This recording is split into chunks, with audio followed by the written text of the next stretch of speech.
Assalomu alaykum, efirda poytaxt informatsion dasturi. Davlatimiz rahbari Oliy Majlis va O'zbekiston xalqiga taqdim etgan murojaatnomasida mamlakatimiz taraqqiyotining yaqin istiqboldagi strategik yo'nalishlarini belgilab berdi. Prezidentimiz tashabbusi bilan 2026-yil mahallani rivojlantirish va jamiyatni yuksaltirish yili deb e'lon qilindi. Murojaatnomada belgilangan ustuvor yo'nalishlar mazmun mohiyatini keng targ'ib etish maqsadida Favqulodda vaziyatlar vazirligi akademiyasida ham ma'naviy ma'rifiy tadbir bo'lib o'tdi.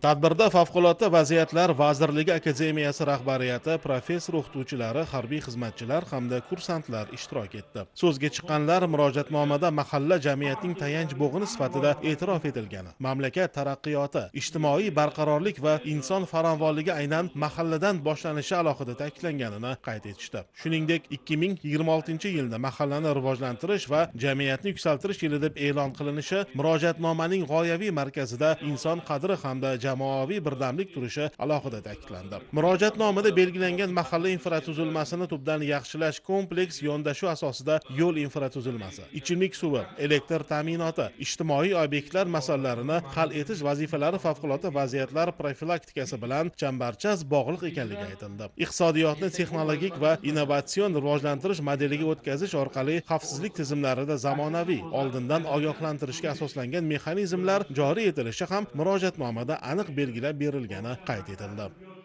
Prezidentimiz ta'kidlagandek, bugungi murakkab xavfli global sharoitda aholi xavfsizligini ta'minlash ustuvor vazifa hisoblanadi. Murojaatnomaning 5-ustuvor yo'nalishida ekologik muvozanatni saqlash, yashil energetika rivojlantirish va suv resurslaridan oqilona foydalanishga qaratilgan bo'lib, bu xususan sel suv toshqinlari, ekologik hamda texnik xavflarni kamaytirish, xavfsiz muhitni shakllantirishda favqulodda vaziyatlar vazirligi rolini yanada oshiradi. Shuningdek, 6-ustuvor yo'nalishda zamonaviy davlat boshqaruvi, raqamli tizimni joriy etishga qaratilgan.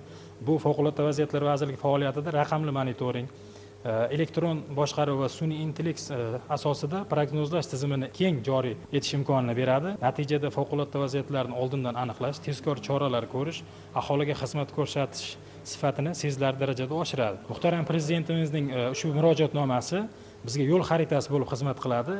Har bir shu Prezidentimizning nutqlaridagi so'zlarini kursantlar, tinglovchilarimizga so'zma-so'z yetkazamiz va buni amalga oshirishga biz albatta va'da beramiz.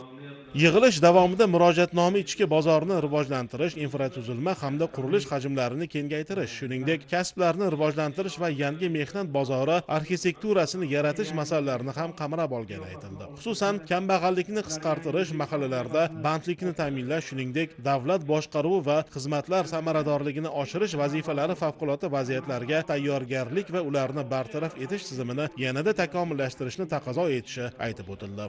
Yurt obodligi avvalo mahalladan boshlanadi. Aholi islohotlarni yo'l, suv, elektr, transport, bog'cha, maktab va tibbiy muassasalaridagi real sharoitlar orqali baholaydi. Shu maqsadda mahallalarni rivojlantirishda kompleks yondashuv joriy etilishi favqulodda vaziyatlarning oldini olishga xizmat qiladi.